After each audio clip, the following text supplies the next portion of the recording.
All right, hey, I'm Jairus from the Barber Skate Shop, and with me I have Stephanie from the Buena Market, and we're gonna talk a little bit about her beginnings and how she got started. So, first, give me a little background. Tell me about yourself. All right. My name's Stephanie. I am the creator and director of Buena Market. I've been running this business, leading the event series that we have for about 3 years now. I moved to Lakeland 5 years ago. I grew up in Austin, Texas, and Buena Market has been a really amazing community effort that has brought a lot of life and creativity and art to this community. Cool. Mm-hmm. And I think you do an amazing job with the Buena Market too. But like, how did you get started? I know first you have to have like an idea first. Yeah. And then it's like, okay, what's next? You gotta get some kind of funds for it, or just what? Just how did you get started? How did you get started with it? Well, initially the idea for Buena Market was like a brick and mortar space where I would be able to showcase local art and makers and food.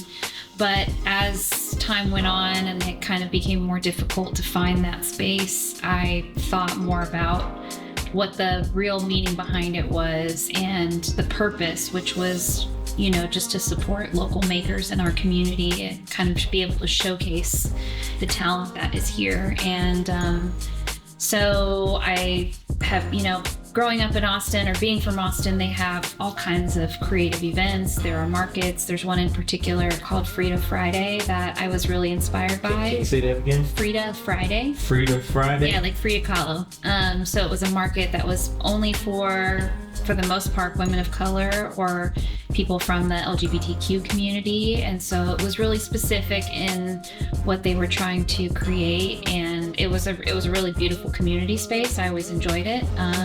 And so that's one of the places I drew inspiration from, and just realizing what those types of spaces provided. And so, yeah, I thought we could have a market here. I mean, obviously we have a great farmers market. We have other markets that, you know, have been happening for years. And I just thought that would be an interesting way to go about it. And I wanted to try it. Mm-hmm. So I tried, and the first one went well. And then the pandemic hit and wasn't really sure what to do with it from there. Oh, so you started before the pandemic?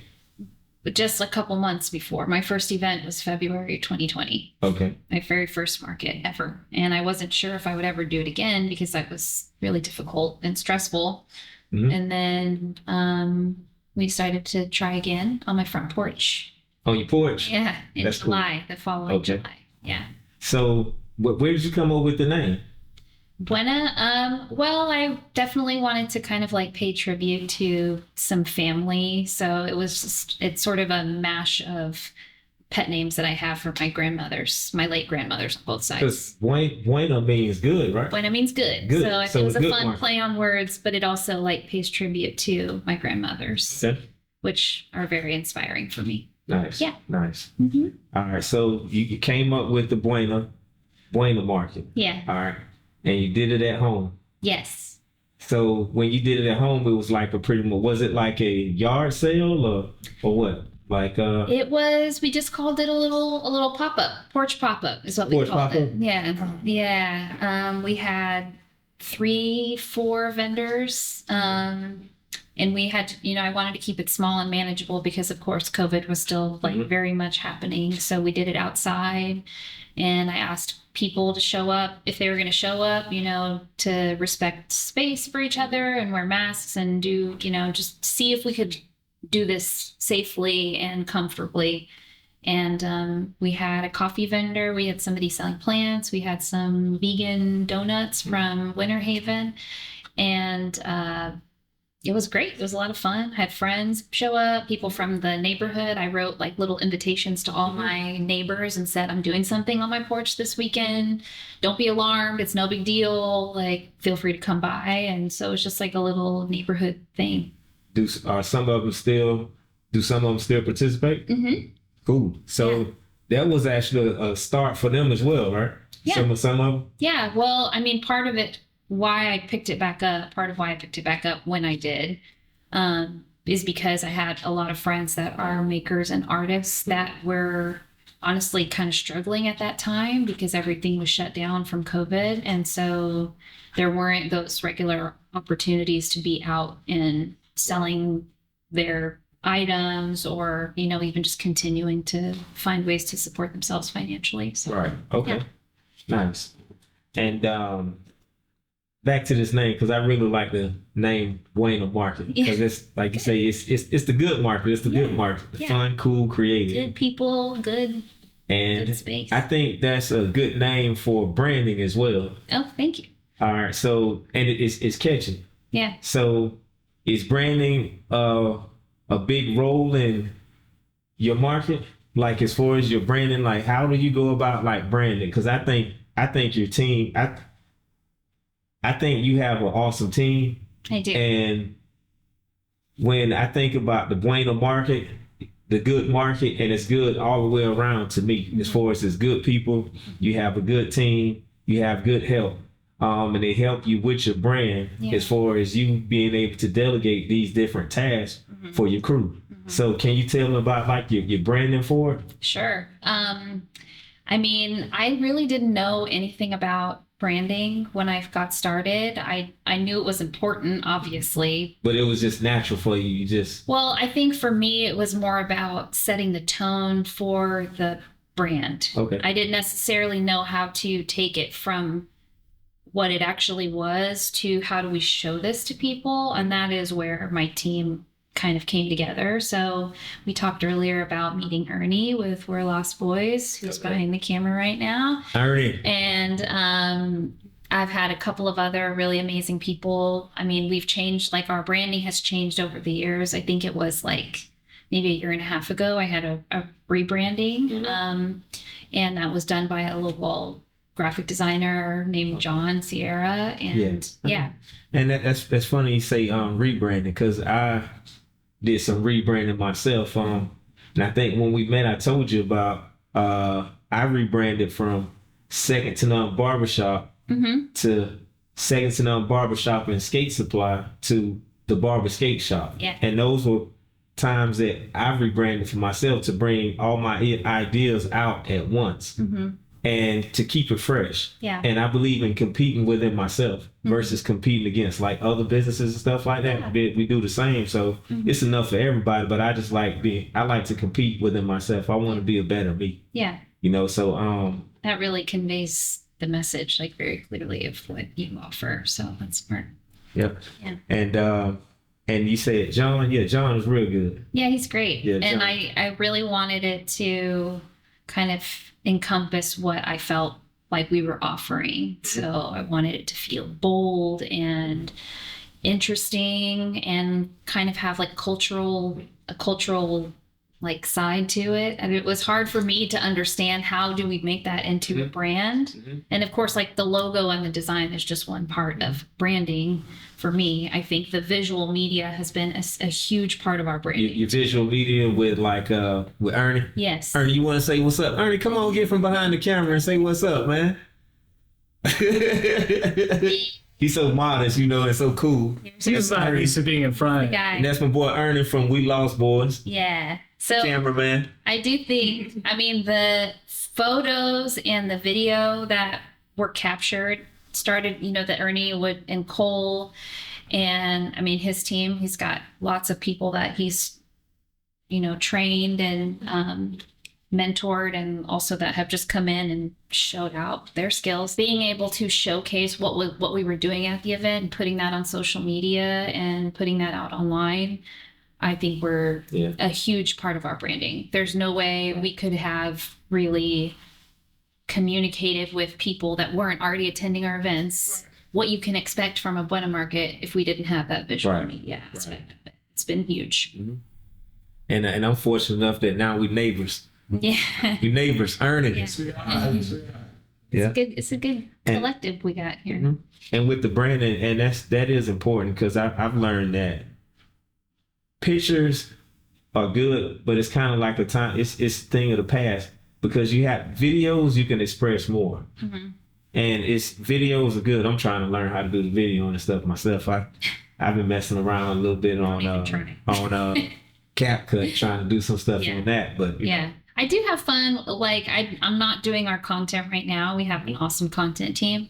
But initially I was the one who did all of our social media, like content, branding, managing all of that. And I do think that was important for me because it put my voice behind the business, and I was able to recruit vendors that way, make connections with people that way, like interact with our audience, our community. And I think that made a big difference. Do you like to be the face of your brand? No. Do you like to be seen?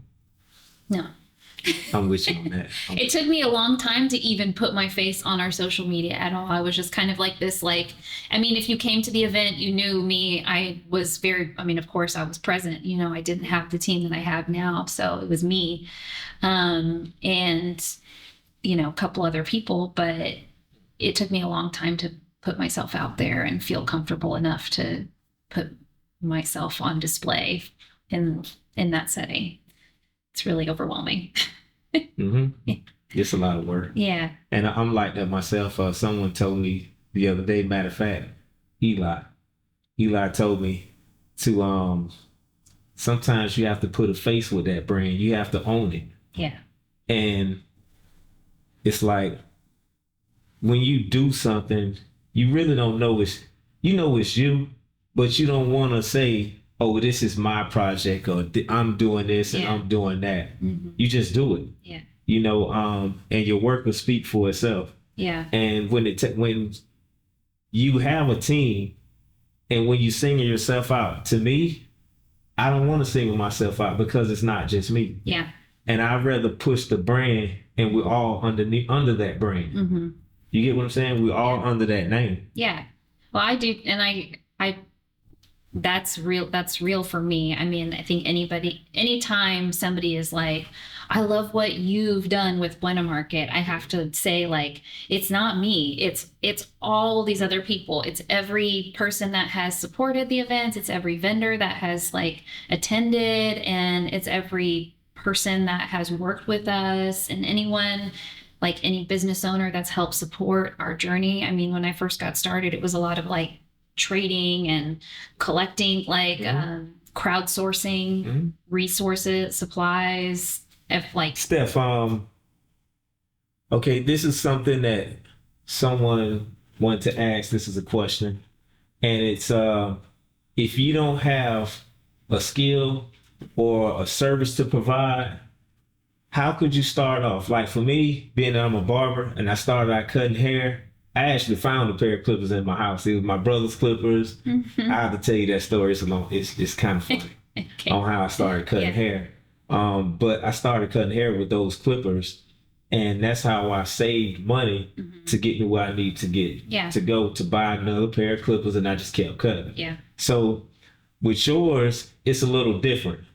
So how would you tell a person that's wanting to start a business that doesn't have, I say, a trade, or be able to do a service, to start their business? What would you say, or how will be something good? Because yours is a little different than mine. Well, I think that everybody has something that only they really can offer. And so I do think, if you don't have a trade or a hobby or something that you're passionate about, then I don't know that you would start business, right? If you don't have something that people want, then that's a gap to bridge. For me, of course, it's not a technical skill or a trade, but I think my talent is relationship building, and the skill or the passion that I have for relationship building, for community building, for creating spaces where people feel seen and celebrated, and where they can support each other. We're kind of creating this hyper local ecosystem of art and music and creativity, and that I think is my skill, is being able to see where those opportunities are missing and maybe where people are being overlooked and kind of want to reach out and bring them into the fold. Mm-hmm. At least that's been my intention. I've probably not done it perfectly, but that's been my goal, is to, yes, it's a business, but for me, it's the passion is like wanting to create spaces where people feel included and excited. Like we're having fun. We're having a good time supporting each other and meeting each other and collaborating. And, I think the arts are the heart and soul of a community. So nice. I don't know. I hope that answers your question. Well, that's good. So I think if you don't have like a trade, I think you need to think about, what do you have to offer as a person in this world? Right. What characteristics do you have? What talent do you have? What passion do you hold that you believe is unique, right, that you can offer to the world? And then for yours, you have that personality to bring people out. So your markets, you're bringing people out to help people be able to sell their product. So with your personality, you drew a crowd. You drew a crowd with Buena Market. With Buena Market. Yeah. So you did that for these people. And these people are your friends that actually have different products or different trades or whatever that they have to come out and be a part of it. Yeah. So I think it's been a collective effort, right? Because like if nobody cross promotes an event, I can't be the only one that, so I do think that's a really huge benefit for all of us, is like we have all of our individual audiences and communities and support systems that are like, we can all bring together to kind of make more of an impact. Now, let's see. What are the 5 most important things to you? It's not a right or wrong, but what do you think the 5 most important things to make a successful business or brand? Yeah. Okay. Let's see, 5. I have a hard time calling myself successful. So you are successful. Okay, 5 things. I'm going to start with. I'll start with 1 and I'll build from there. I think the most important thing, or one of the most important things, is your team. I absolutely could not have accomplished what we've accomplished with Buena Market without all of the people who've come alongside me and said, I believe in this. I believe in you. I love what this is bringing to the community and I want to support it. And that's been huge. I do think the community aspect is major, especially for a local small business that's, art focused and people focused. Like you need support, like significant support from community. And we have people that have been coming to our market since the very first one. So I think having those like tried and true, I can't call them customers because they're not, buying something for me, but they are supporters. Right, supporters. I think vision is really important. Vision, okay. Of being able to say, being able to see past the obstacles and whatever struggles you might be facing or setbacks. Those happen, but you have to be able to see beyond that. Right. And if you can't, then you have to have people in your circle that can help you see beyond it. So you got your team, community, vision. Okay. Vision. Okay. Yes. Community, vision. You said 1 earlier, but you didn't. I'll say it for you. Okay. Your marketing. Yes, I do think marketing is important. Your marketing, because that was what you get all caught up in the rosy colored, lovey, emotional, personal side of things. But yes, marketing is huge. Marketing is major. And I do think that has been probably the second most important thing that Buena Market has been able to accomplish. And I've gotten a lot of compliments from our vendor community too, because they're paying to participate in an event. If they don't feel confident in the way that you're spreading the word and advertising, then where is that money going? Right. So yeah, that's really, I feel a great deal of responsibility with making sure we do a good job. All right. Yeah. Marketing. So, marketing, community. Team, a good team. Team, marketing, and vision. Yes. Okay. I need a fifth one. All right. I mean, I would say it's really hard. There's a lot of different words floating around in my mind. I mean, you have to have passion, and you also have to be responsible. Responsible with the money you're making, with the decisions you make, responsible to the people around you. She would say discipline. Discipline, yeah. Discipline, would that be a good? I think so. Discipline, good word to sum all that up? Yeah. All right, so first you gotta be disciplined. Yes. No, yeah, disciplined. Your vision. Yes. Your marketing. Community. And what was the other one? What was our first one? The first one was my team. Your team. Yeah. Okay. And I didn't mention money in any of this because, I mean, with a business like mine, it didn't require a lot of money to get started. It wasn't. It required a vision. It required vision. I had time. That was the privilege I had at that time in my life. I had time, and I had a supportive partner who was like, spend the time that you need to spend doing this thing. And that is a huge privilege. And I know you didn't say money, but with those 5 things that you had, that will bring it in. Yeah. With those it's 5 incredibly things, valuable. It's just a different approach than saying like, you need, thousands of dollars. Like you can find value in different avenues. With those 5 things that we said, right? With those 5 things, you wouldn't even need money to even start a business. Yeah. With those 5 things you just said. Yeah. If you think about it. Yeah. Because you had the personality, you brought your friends in, which is your team, your community, your word was good. Some of them had the products or whatnot. And they did different things. And some of your marketing, like social media and stuff like that, is free. So, and you have your team to work, your community to work together to put these things together and put them in place. Yeah. And at the end goal, that will be the money to pay everybody once you make it, once people come to the market. Yeah. So yeah, money could be last for that. Yeah. Yeah. So, I think so. Yeah. Yep. So, and how important is word of mouth? It's all important. I think it's everything. Everything? Yeah. For me, I mean, for this type of business, it's like we're in a small community where,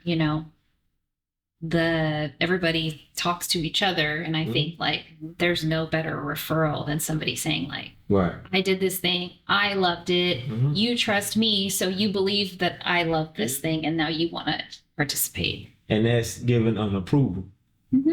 That's given approval. Yeah. Like when I post certain things, and sometimes I'll get my friends to post it. I may be the last person to post something because with my friends, they have their friends, and when they post it, that's already an approval from them to their friends. So when their friends see it, it's like, okay, this must be nice because they're posting it. So they're giving me their approval by posting it. So it's like, I believe in it because my friend believed it, so I'll come. Yeah. And then they spread the news. So that's your word of mouth. So, absolutely. Yeah. So all right. So next, I know you have the Disco Fest coming up. Yes, that's a branch out from Market. Is Disco Fest. All right, and the Disco Fest that's where I come in at. Yeah. All right. So with this Disco Fest, I'm excited. I missed the first one. This Disco Fest 2 that you have is gonna be 2 doors down from me, 1 door down from Ernie, from Quinty's. I'm excited. Do you want to say anything about it? Of course I do. Before I say something, I don't want to spill the beans. I'd rather let you I'll let you do your part. All right. I'll give them the intro. All right. So Disco Fest 2 is our only ticketed event that Buena Market has done. We take over an amazing venue in this neighborhood called Haus820 and Artifact Studios. And we create a pop-up roller rink. We have Orlando House Party coming in to DJ the dance party. So we split the space into roller skating, dancing, and then we will also have a market, food. We have drinks by Rec Room. We've got food by Our Noir Kitchen and Pinoy Cravings. And then in addition to this, our goal is to make this a very immersive experience. We really want you to be surrounded by this event, if that makes sense. Like, we have lots of different creative installs. We have an incredible video that's being created to go to it's going to be the backdrop for the skate rink. Like, we really want you to feel like you just stepped into a roller disco. Well, so like the 80s, 70s. Yeah, but it's got, of course, all the modern twists. So like, we'll have disco music, but we'll have throwbacks and we'll have modern things. But our market is kind of a nostalgia market. So there's a lot of vintage vendors and people that are kind of doing the like retro art and accessories and stuff like that. Okay. Yeah. So will people come dressed up for it? Like, they should. Is it like going to be like a costume party? Yes. Like, where you throw on the afro and you got your old school skates, your quads. Yes. Come in with your tight shirt, tight button-up shirt. Whatever feels, disco. 5 buttons open up top. Yes. I'm trying to see some chest hair. Yeah, some chest hair, some taco meat. Yeah, no, I think that's part of the fun of this is like everybody gets a chance to dress up. And last year the outfits were great. I want to see even more outfits this year. You don't have to, but it is strongly encouraged because it's just the fun of it all. Right. Yeah. Nice. Yeah. 18 and up, right? It's 18 and up. Yes. Adults, cool. Yes. This is also the only event we do that is adults only. Most of our stuff is open to the public, but Disco Fest is a little bit of a different vibe. We want it to be enjoyable and safe, so adults only. Okay. Yeah. Times? It's from 8 p.m. to 1 a.m. And it's on Saturday, September 9th. Tickets are still available for pre-sale. Highly recommend getting them on pre-sale because last year we did hit capacity in the building, so I think it'll happen again. Okay, nice. Yeah. All right, cool. All right, and I'm excited too. I'm excited about it too because we're being a part of it. Yes. Barber Skate Shop, we're be a part of it. Very excited to have Barber Get to be a part of it. Yeah. Cool event, and we're bringing out the Jam Skate Competition, and with the Jam Skate Competition, we're gonna have a competition where you get to jam on skates, break dance, show your moves off. We'll have a first place, a second place, and a third place. I'll be giving away some Rydell skates, the 111. Nice. Pretty nice, huh? Real nice. I don't think my skills can win a competition, but I would try. Yeah, and these are the Rydell 111s. So we're gonna give away a pair of those for first place, and I'll have some gift cards and stuff that I'm gonna give away too. So for second and third place. Love it. So we're excited. Can't wait for Barber Skate Shop to be part of it. Yeah. You guys have your skate classes and the skate class. We'll have some people come from the skate class, and hopefully they'll put together a routine and jam it out for everybody. Yeah. We're having more surprises at the event too that you just have to come to find out what they are. So be there. Cool. Well, I guess that about sums it up. And this is gonna be episode 1 of the Barber Skate Shop podcast or interviews or whatever you want to call it. So you'll be the first one. So this is the first one. I'm so happy to be here.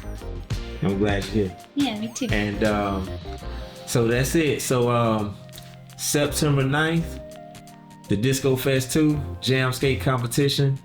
Come out and enjoy us. Tickets, you can purchase tickets online. Check out social media. You want to say your social media links? Yes, at Buena Market, Buena Market, and buenamarket.com is where you can learn all about Disco Fest. You can buy tickets there, and you'll see all of our community partners, including Barber Skate Shop. Barber Skate Shop.